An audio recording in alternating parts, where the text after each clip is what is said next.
Good morning students. Palampur गांव की कहानी भाग 2 में आप सभी का स्वागत है। इस भाग 2 में हम निम्नलिखित बिंदुओं पर अध्ययन करने वाले हैं। क्या उसी भूमि से अधिक पैदावार करने का कोई तरीका है? क्या भूमि यह धारण कर पाएगी? पालमपुर में किसानों में भूमि किस प्रकार वितरित की गई है? श्रम की व्यवस्था कौन करेगा?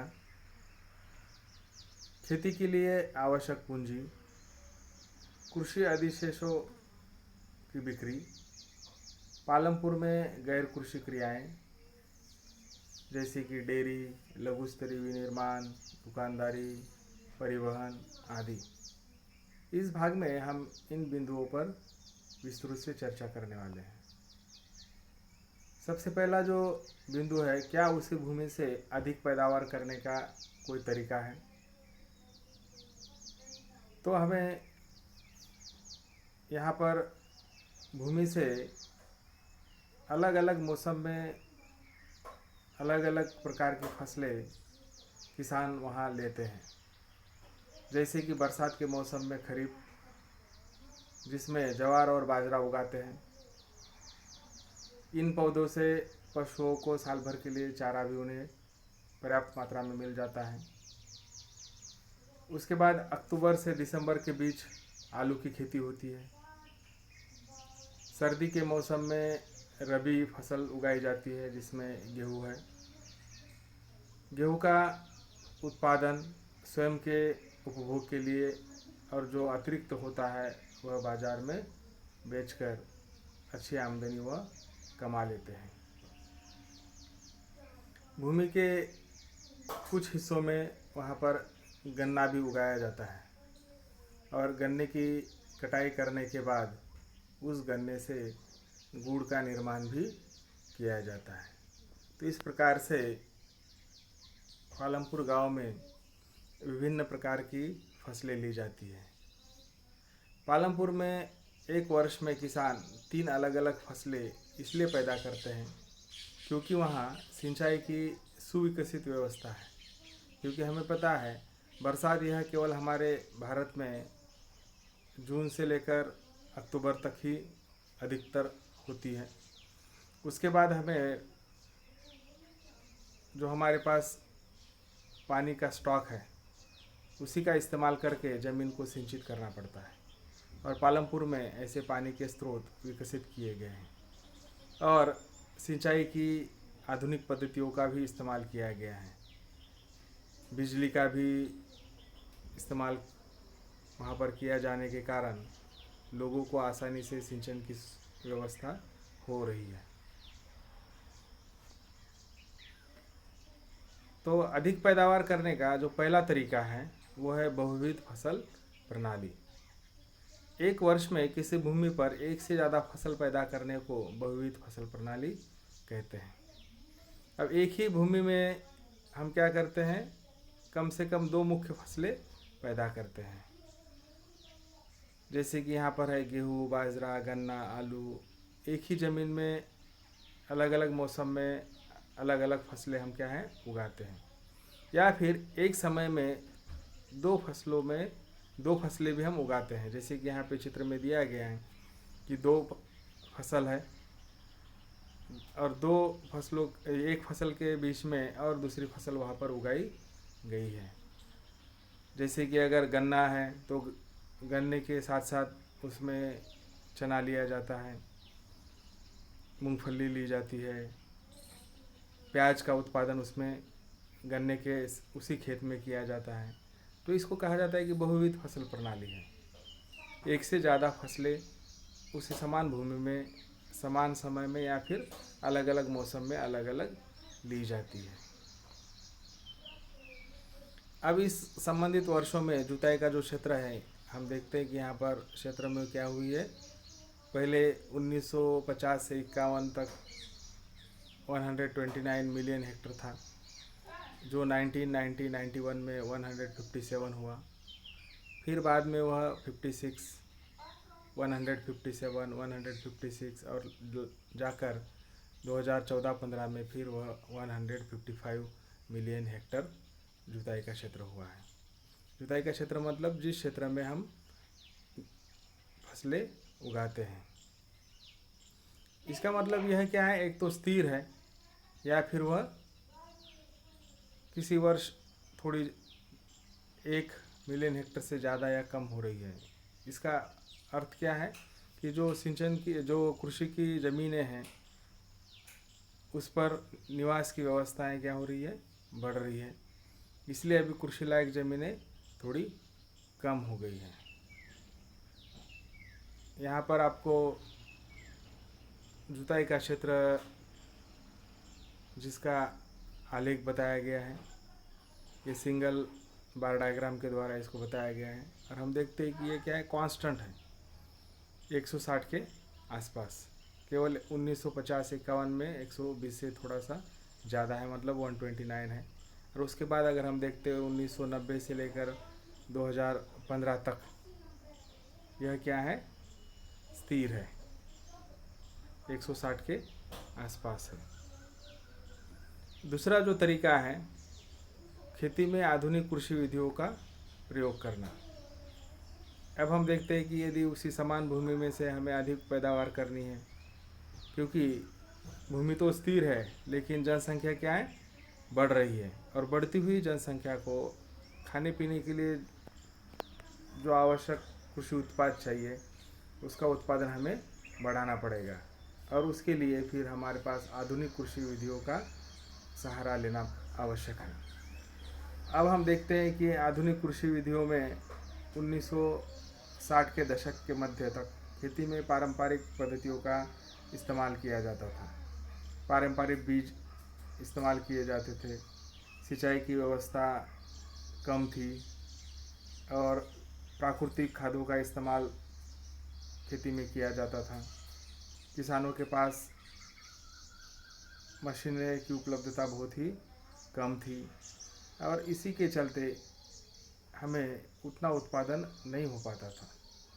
लेकिन 1960 के दशक के अंत में हरित क्रांति ने भारत के किसानों को अधिक उपज वाले बीजों के द्वारा गेहूं और चावल की खेती करने के नए तरीके सिखाए। परंपरागत बीजों की तुलना में हाई यील्ड वैरायटी सीड्स, इसको हम क्या कहते हैं, HYV, high yield variety seeds, उच्च उत्पादकता वाले बीज, ये क्या करते हैं, एक ही पौधे से ज़्यादा मात्रा में अनाज पैदा करते हैं। इसके परिणाम स्वरूप उसी ज़मीन के टुकड़े में पहले की अपेक्षा कई गुना अधिक अनाज की मात्रा पैदा हुई है, जिसके कारण भारत में गेहूं और चावल के उत्पादन में 3 गुना से ज़्यादा वृद्धि हमें 1970 के आसपास दिखाई दी है। अधिक उपज वाले बीज, सिंचाई की व्यवस्था, रासायनिक उर्वरकों का इस्तेमाल, कीटनाशक आदि के संयोजन से ही ये सभी चीज़ें क्या है, संभव हो पाई हैं। तो हरित क्रांति ये क्या बताती है कि आधुनिक कृषि की विधियों को हमने अपनाने के कारण हमारे यहाँ पे कृषि के उत्पादनों में बहुत अधिक वृद्धि पाई गई है। तो यहाँ पर आपको डायग्राम में बताया गया है कि अधिक उपज वाले बीज है, उर्वरक है, कीटनाशक है और सिंचन की जो सुविधाएं हमने निर्माण की हैं, बांध है, मल्टीपर्पज़ डैम्स हमने कंस्ट्रक्ट किए हैं। मल्टीपर्पज़ मतलब क्या है, उसी पानी का इस्तेमाल करके हम लोग बिजली का निर्माण कर सकते हैं, खेती के लिए सिंचित कर सकते हैं, कारखानों के लिए पानी की पूर्ति कर सकते हैं। तो इस प्रकार से मध्यम और लघु बांधों का हमने निर्माण किया है, जिसके कारण पानी का जो स्रोत है वह हमारे सिंचन के कृषि के सिंचन के लिए उपयोगी हो रहा है। और मशीनों का इस्तेमाल भी हमने बढ़ा दिया है। पारंपरिक खेती की तुलना में आज हम बहुत सारे काम खेती के मशीनों के द्वारा कर रहे हैं, जिससे कम शारीरिक श्रम और जलद गति से उन कामों को पूरा किया जा सकता है, जिससे लाभ किसानों को अधिक मिले। हरित क्रांति के बाद गेहूं और दालों के उत्पादन में बड़ी मात्रा में वृद्धि पाई गई है। अगर हम 1965-66 में दालों का उत्पादन देखते हैं तो 10 करोड़ टन था, जो 2016-17 में 17 करोड़ टन हुआ और 2017-18 में प्रोजेक्टेड वो 24 करोड़ टन तक पहुंच गया है। मतलब इन 40 सालों में 2.5 गुना से ज़्यादा दालों का उत्पादन भारत में बढ़ा है। उसी तुलना में अगर हम गेहूं का उत्पादन देखते हैं तो 1965-66 में 10 करोड़ टन गेहूं का उत्पादन होता था, जो आज 2017-18 में 97 करोड़ टन हो रहा है। इसका मतलब तकरीबन 10 गुना, 1965-66 की तुलना में 10 गुना तक उत्पादन हमने क्या किया है, गेहूं का बढ़ाने में हम क्या हुए हैं, सफल हुए हैं।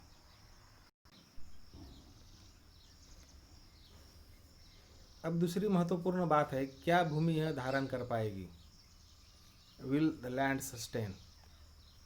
इसका मतलब हम यदि आधुनिक पद्धतियों का इस्तेमाल करके इसी प्रकार से खेती के उत्पादन में वृद्धि करते रहेंगे तो कुछ समय बाद हमारी ज़मीन की उत्पादकता पर उसका किस प्रकार असर पड़ेगा, उसके बारे में भी हमें सोचना आवश्यक है। क्योंकि भूमि यह एक प्राकृतिक संसाधन है और इसका अगर हम सावधानी से इस्तेमाल करते हैं तो भविष्य में भी हमें उसी भूमि से अधिक उत्पादन मिलने की संभावनाएं बढ़ जाती हैं।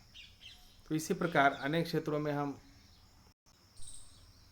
हरित क्रांति के कारण उर्वरकों के अधिक प्रयोग से मिट्टी की उर्वरकता क्या हो गई है, कम हो गई है। इसके अतिरिक्त नलकूपों से हमने सिंचाई करने के कारण भूमि में जो जल का स्रोत था वह भी क्या हो गया है, कम हुआ है, जिसके एक बार नष्ट होने के बाद उन्हें पुनर्जीवित करना बहुत ही कठिन है। और कृषि का भावी विकास सुनिश्चित करने के लिए हमें पर्यावरण की देखभाल करनी भी चाहिए। तो रासायनिक उर्वरकों के कारण जो पानी में घुल जाते हैं और पौधों तक तुरंत उपलब्ध हो जाते हैं, लेकिन मिट्टी इन्हें लंबे समय तक धारण नहीं कर सकती। वे मिट्टी से निकलकर भौम जल, नदियों और तालाबों को प्रदूषित करते हैं। रासायनिक उर्वरक मिट्टी में उपस्थित जीवाणु और सूक्ष्म अवयवों को नष्ट कर सकते हैं। इनके प्रयोग के कुछ पश्चात मिट्टी पहले की तुलना में कम उपजाऊ हो सकती है। देश में रासायनिक खाद का सबसे अधिक प्रयोग पंजाब में किया गया है और जिसके कारण मिट्टी की गुणवत्ता कम होती दिखाई दी है। और पंजाब में आज पहले की तुलना में उत्पादन का स्तर भी क्या है, अधिक रासायनिक उर्वरकों और अन्य आगतों का प्रयोग करने के बावजूद भी वहाँ पर हमें समस्याएं निर्माण होती दिखाई दे रही है।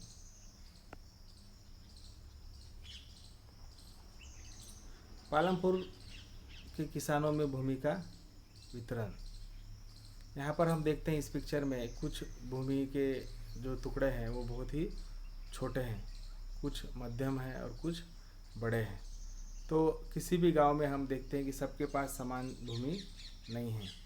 कुछ किसानों के पास बहुत ज़्यादा भूमि है, कुछ के पास भूमि अल्प है और गांव में ऐसे भी कुछ लोग हैं जिनके पास भूमि नहीं है, जिसको हम भूमिहीन कहते हैं। तो यहाँ पर पालमपुर गांव में किसानों में भूमि किस प्रकार वितरित की गई है उसके बारे में हम थोड़ा जानकारी लेंगे। दुर्भाग्यवश खेती में काम करने लगे सभी लोगों के पास खेती के लिए पर्याप्त भूमि नहीं है। पालमपुर में 450 परिवारों में से लगभग एक तिहाई अर्थात 150 परिवारों के पास खेती के लिए भूमि नहीं है, जो अधिकांश क्या है, दलित है। बाकी परिवारों में से 240 परिवार जिनके पास भूमि है 2 हेक्टेयर से कम क्षेत्रफल वाले छोटे भूमि के टुकड़ों पर खेती करते हैं, जिसको हम अल्प भूधारक या फिर छोटे किसान कहते हैं। भूमि के ऐसे टुकड़ों पर खेती करने से किसानों के परिवारों को पर्याप्त आमदनी नहीं होती, क्योंकि हमें पता है अगर भूमि का टुकड़ा छोटा है तो उस पर हम बहुत जो कृषि के बड़े संसाधन हैं उसको इस्तेमाल नहीं कर पाते हैं, जिसके कारण उसकी लागत क्या हो जाती है, बढ़ जाती है। लागत बढ़ने से हमें लाभ बहुत ही अल्प मिलता है। यहाँ पर एक उदाहरण के तौर पर दिया है, 1960 में कृषक गोविंद के पास 2.25 हेक्टर अधिकतर असिंचित भूमि थी। असिंचित मतलब वहाँ पर सिंचन की कोई भी सुविधाएं नहीं थी। गोविंद अपने 3 पुत्रों की मदद से इस भूमि पर खेती करता था। यद्यपि वे बहुत आराम से नहीं रह रहे थे, लेकिन परिवार अपनी एक भैंस से होने वाली कुछ अतिरिक्त आय के द्वारा अपना गुजारा कर रहा था। गोविंद की मृत्यु के कुछ वर्ष पश्चात यह भूमि उनके 3 पुत्रों के बीच में बढ़ गई। प्रत्येक के पास अब केवल 0.75 हेक्टर भूमि का टुकड़ा था। परंतु अब बेहतर सिंचाई व्यवस्था और खेती की आधुनिक विधियों के बावजूद भी गोविंद के बेटे अपनी ज़मीन से गुजारा नहीं कर पा रहे हैं। कुछ वर्ष के बाद उन्हें कुछ अतिरिक्त कार्य भी ढूंढना पड़ता है। इसका मतलब जैसे जैसे ज़मीन का टुकड़ा छोटा होता जाएगा तो उसके लिए लगने वाली लागत बढ़ेगी और जो उत्पादन है वह भी कम होगा। यहाँ पर आपको भूमि के कार्य बताया गया है, खेती किस प्रकार से की जाती है। जैसे कि गेहूँ की फसल उगाई जा रही है, कटाई, बीज बोना, कीटनाशकों का छिड़काव करना, आधुनिक और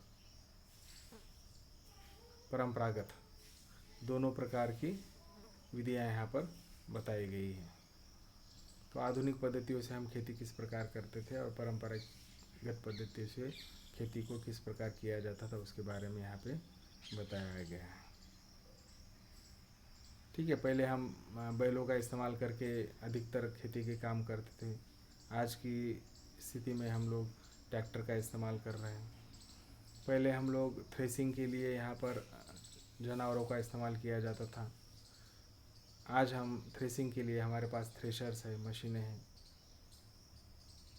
इस प्रकार से ये कुछ पारंपरिक और आधुनिक खेतियों के बीच में यहाँ पर अंतर चित्र के द्वारा दिखाया गया है। कृषि क्षेत्र और कृषकों का वितरण के बारे में यहाँ पे पाई चार्ट दिया गया है। यहाँ पर मझले और बड़े कृषक जो 2 हेक्टर से अधिक जमीन को धारण करते हैं वह कितने हैं।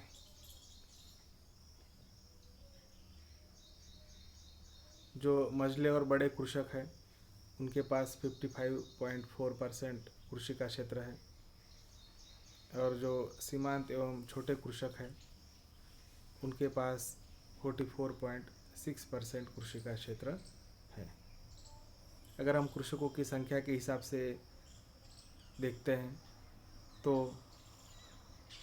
जो सीमांत एवं छोटे कृषक है उनकी संख्या 85% है और जो मझले और बड़े कृषक हैं उनकी संख्या केवल 15% है।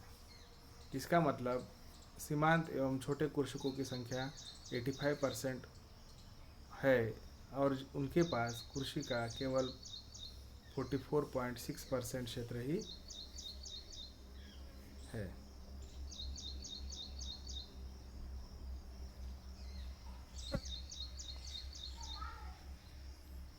श्रम की व्यवस्था के बारे में हम अध्ययन करेंगे। भूमि के पश्चात श्रम उत्पादन का दूसरा आवश्यक है। श्रम खेती में बहुत ज़्यादा परिश्रम की आवश्यकता पड़ती है। छोटे किसान अपने परिवारों के साथ खेतों में स्वयं काम करते हैं। इसी प्रकार से खेती के लिए आवश्यक श्रम की व्यवस्था वह स्वयं से ही करते हैं। लेकिन मझले और बड़े किसान अपने खेतों में काम करने के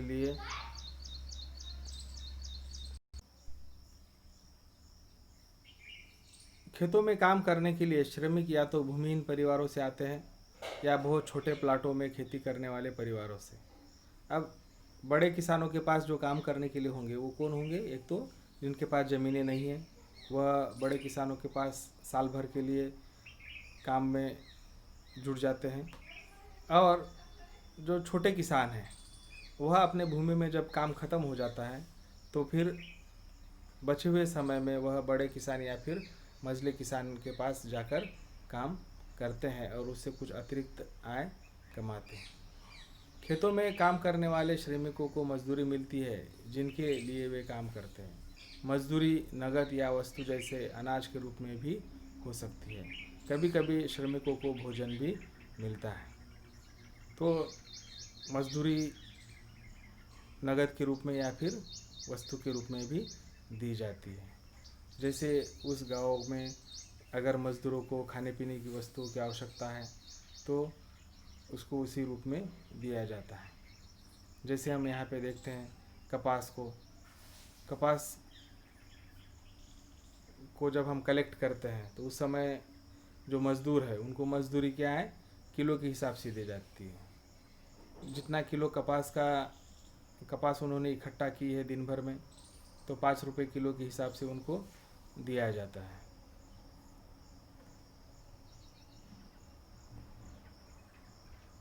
आजकल काम मिलना कठिन है।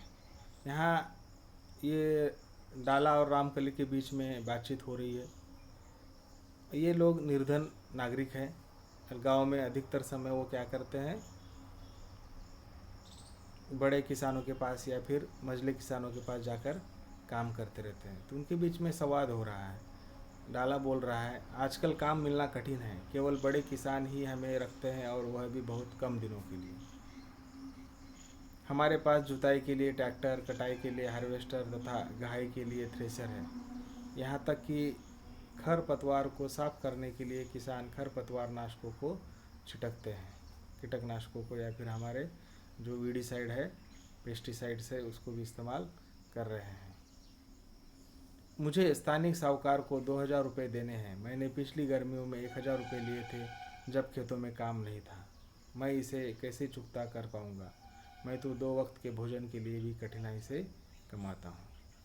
उसी प्रकार रामकली की भी बात है। घनश्याम एक बड़ा किसान है और उसने अभी अभी एक हार्वेस्टर खरीदा है। इसलिए इस वर्ष कटाई के मौसम में हमें और भी कम काम मिलेगा। पिछले वर्ष मैंने पूरे वर्ष में 5 माह से भी कम समय काम किया था। इस वर्ष मुझे रायगंज में ईंट भट्टी पर काम की तलाश करनी पड़ेगी। मेरी स्थिति भी ज़्यादा अच्छी नहीं है। पिछले कर्ज के कारण साहूकार मुझे ऋण देने से मना कर देते हैं। इसका मतलब ये दोनों जो मज़दूर है, कृषि में काम कम मिलने के कारण अब उन्हें लग रहा है कि उनकी जो रोज़गार की दिन है वो दिन ब दिन क्या हो रहे हैं, कम कम हो रहे हैं, क्योंकि आधुनिक खेती में मशीनों का इस्तेमाल ज़्यादा हो रहा है, जिसके कारण बड़े या छोटे किसानों को, बड़े या मझले किसानों को मजदूरी की उतनी ज़्यादा आवश्यकता नहीं रही। अब उन्हें कृषि छोड़कर किसी अन्य क्षेत्र में रोजगार के अवसर ढूंढने पड़ रहे हैं। खेतों के लिए आवश्यक पूंजी। अब यहाँ हम देखते हैं कि बड़े किसानों के पास तो बचत है, क्योंकि उनके पास अतिरिक्त उत्पादन होता है। अतिरिक्त उत्पादन से तात्पर्य क्या है? जितना उत्पादन होता है और स्वयं के उपभोग के लिए रखा जाता है, उसमें जो बच जाता है वो अतिरिक्त है। वो उसे बाज़ार में बेचकर एक अच्छी रकम पा लेते हैं और उसी रकम का इस्तेमाल वो अगले साल कृषि के आदानों को खरीदने में कर लेते हैं। लेकिन जो छोटे किसान हैं उनके पास पूंजी की व्यवस्था नहीं है। उन्हें अधिकतर समय साहूकारों से, व्यापारियों से उधार लेना पड़ता है और कृषि के लिए जो भी आदान है उसको जुटाना पड़ता है। पिछले सालों में साहूकारों से लिए हुआ कर्ज अगर फसल अच्छी नहीं होगी तो उसे पूरा करने में उन्हें कठिनाइयाँ हो सकती है, जिसके कारण जो छोटे किसान हैं इन पर कर्ज की जो दरें हैं, ब्याज की दरें हैं, वो भी क्या हैं, ऊंची होने के कारण वह उसका भुगतान करने में असक्षम हो जाते हैं और उन्हें बहुत अधिक कष्ट सहन करने पड़ते हैं। तो जो छोटे किसान हैं या भूमिहीन मजदूर है, उनके लिए यहाँ कर्ज चुकाना बहुत ही मुश्किल हो रहा है। अधिशेष कृषि उत्पादों की बिक्री। जैसा कि हमने पहले भी देखा है कि किसानों के पास जो अधिशेष बचा हुआ है उसको किसान नज़दीक के मंडी में जाकर क्या करते हैं, बेचते हैं। अधिशेष से क्या तात्पर्य है उसके बारे में थोड़ा सा अध्ययन करते हैं। किसानों ने उत्पादन के तीनों कारकों का प्रयोग कर भूमि में गेहूँ पैदा किया है। गेहूँ की कटाई की जाती है और उत्पादन पूर्ण हो जाता है। किसान गेहूँ का क्या करते हैं? वे परिवार के उपभोग के लिए कुछ गेहूँ रख लेते हैं और अधिशेष गेहूँ को बेच देते हैं। सविता और गोविंद के बेटे जैसे छोटे किसानों के पास बहुत कम अधिशेष गेहूँ होता है, क्योंकि उनका कुल उत्पादन बहुत कम होता है तथा इसमें से एक बड़ा भाग वे परिवार की आवश्यकता के लिए रख लेते हैं। इसलिए मझले और बड़े किसान ही बाजार में गेहूँ की पूर्ति करते हैं। बाजार में व्यापारी गेहूँ खरीद कर उसे आगे कस्बों और शहरों के दुकानदारों को बेच देते हैं। इसका मतलब क्या है कि जो छोटे किसान हैं उनका उत्पादन ही कम है और उन्हें खाने पीने के लिए साल भर के लिए गेहूँ अधिक लगता है, तो उनके पास जितना उत्पादन हुआ है और जितना उनके स्वयं के उपभोग के लिए आवश्यक है वो अगर निकाल देते हैं तो बहुत ही कम बच जाता है। लेकिन अगर मझला किसान है और बड़े किसान हैं तो उनके लिए जो अधिशेष है वो क्या है, थोड़ा ज़्यादा है। तेजपाल सिंह की भांति दूसरे बड़े और मझोले किसान भी खेती के अधिशेष कृषि उत्पादों को बेचते हैं। कमाई के एक भाग को अगले मौसम के लिए पूंजी की व्यवस्था में बचा कर रखते हैं। इस तरह वे अपनी खेती के लिए पूंजी की व्यवस्था अपनी बचतों से कर लेते हैं। कुछ किसान बचत का उपयोग पशु, ट्रक आदि खरीदने अथवा दुकान खोलने में भी करते हैं। जैसा कि हम देखेंगे, इन सब को गैर कृषि कार्यों के लिए पूंजी कहते हैं। तो जो बड़े किसान हैं जिनके पास अतिरिक्त आय है, वह जो गैर कृषि कार्य है उसमें भी उस बचत को निवेशित करते हैं और अच्छा लाभ कमा लेते हैं। अभी हम यहाँ पर देखने वाले हैं कि किस प्रकार से पालमपुर में गैर कृषि क्रियाएँ की जाती है, नॉन फार्म एक्टिविटीज़। अब यहाँ पे पालमपुर में जो मुख्य उत्पादन की क्रिया है वो कौन सी है? खेती है। अब हम कुछ गैर कृषि क्रियाओं पर विचार करेंगे। पालमपुर में काम करने वाले केवल 25% लोग कृषि के अतिरिक्त अन्य कार्य करते हैं। मतलब क्या है? 75% लोग जो है वो कृषि से प्रत्यक्ष रूप में जुड़े हुए हैं। तो सबसे पहले हर एक गांव में हमें दिखाई देता है कि गैर कृषि क्रियाओं में डेयरी यह क्या है, सबसे लोकप्रिय व्यवसाय है जो कि खेती के साथ साथ किया जाता है। पालमपुर के कई परिवारों में डेयरी एक प्रचलित क्रिया है। लोग अपनी भैंसों को कई तरह की घास और बरसात के मौसम में उगने वाली ज्वार और बाजरा उनकी चरी खिलाते हैं। दूध को निकट के बड़े गांव रायगंज में बेचा जाता है।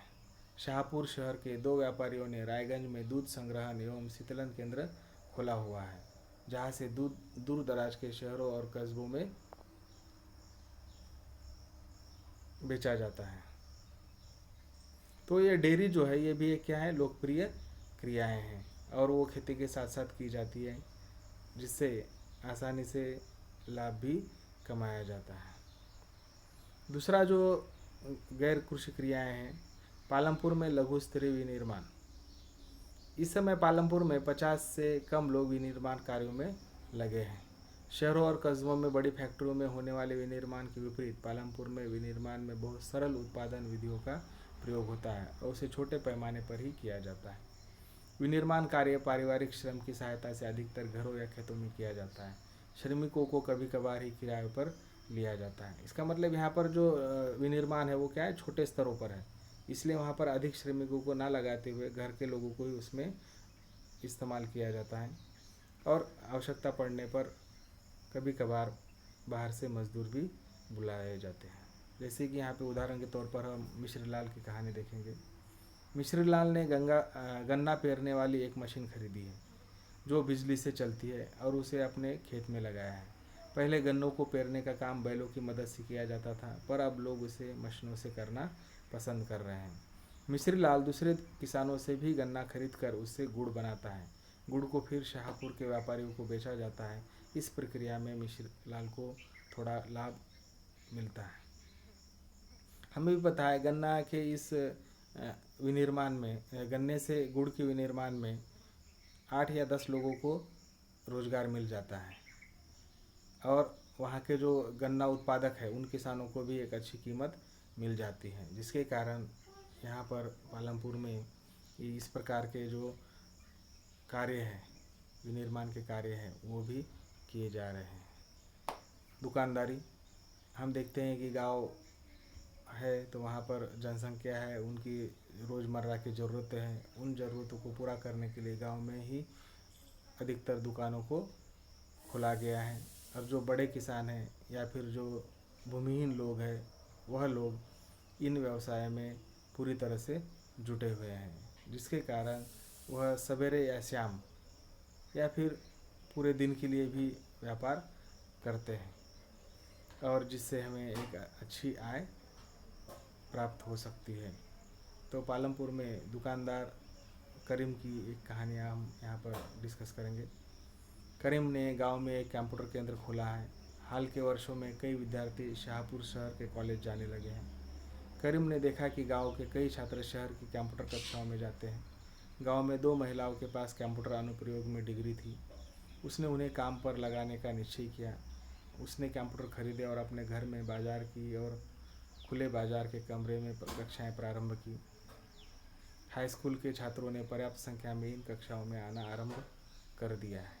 इसका मतलब वहाँ पे पढ़ाने वाले जो शिक्षक हैं वो भी गांव के ही हैं, और शहरों में जाकर कंप्यूटर की शिक्षा प्राप्त करने से अच्छा गांव में ही छात्र भी क्या कर रहे हैं, करीम के पास कंप्यूटर की शिक्षा प्राप्त कर रहे हैं, जिससे छात्रों का समय भी बच गया है और करीम को और गांव में जो 2 अन्य कंप्यूटर के शिक्षक हैं उनको भी यहाँ पे रोज़गार मिला है। तो इस प्रकार से छोटे दुकान या फिर इस प्रकार की जो आधुनिक क्रियाएं हैं, इसको कर कर गाँव में अच्छी आय के साधन निर्माण हो रहे हैं। परिवहन तेजी से विकसित एक क्षेत्र। अब हम देखते हैं हर एक गांव में लोग शहरों के लिए या फिर अन्य कामों के लिए आवागमन करते हैं। गांव में उत्पादित कृषि उत्पाद नज़दीकी मंडी तक हमें भेजने हैं, तो transportation of goods and passengers, इसके लिए यहाँ पर परिवहन के जो साधन हैं जैसे कि रिक्शा है, टांगा है, जीप है, ट्रैक्टर है, ट्रक है, फिर हमारे जो पारंपरिक बैलगाड़ियाँ हैं, इन सब का इस्तेमाल परिवहन के लिए किया जाता है। और परिवहन के जो भी आधुनिक साधन हैं, उन साधनों का हमें गांव में उपलब्धता दिखाई दे रही है। आज हम किसी भी गांव में जाते हैं तो हमें साधन आसानी से उपलब्ध हो जाते हैं, जैसे कि जीप है, ऑटो है, ये आसानी से पैसेंजर्स को कैरी करते हैं। और जैसे टेम्पो है, ट्रैक्टर है, अभी मिनी डोर भी निकल रहे हैं, उसमें भी हम कृषि उत्पादों को गांव से शहरों तक ले जा सकते हैं। पालमपुर में भी इस प्रकार के आधुनिक परिवहन के साधन उपलब्ध हैं। यहाँ किशोर की कहानी देखते हैं। किशोर एक खेतिहर मजदूर है। अन्य श्रमिकों के भांति किशोर को अपनी मजदूरी से अपने घर परिवार की आवश्यकताओं को पूरा करने की कठिनाई होती थी। कुछ वर्ष पहले किशोर ने बैंक से कर्ज लेकर सरकारी कार्यक्रम के अंतर्गत भूमिहीन निर्धन परिवारों को जो सस्ते कर्ज दिए जा रहे थे, किशोर ने इस पैसे से एक भैंस खरीदी। अब वह भैंस का दूध बेचता है। अब उसने अपनी भैंसा गाड़ी भी बना ली है, जिसमें वह कई प्रकार के सामान ले जाता है। सप्ताह में एक दिन वह गंगा के किनारे से कुम्हार के लिए मट्टी लेकर आता है, या कभी कभी वह गुड़ या अन्य वस्तुओं को लेकर शाहपुर जाता है। हर एक महीने उसे परिवहन संबंधित कोई ना कोई काम मिल जाता है। परिणाम स्वरूप किशोर पिछले वर्षों की तुलना में अब अधिक कमाने लगा है।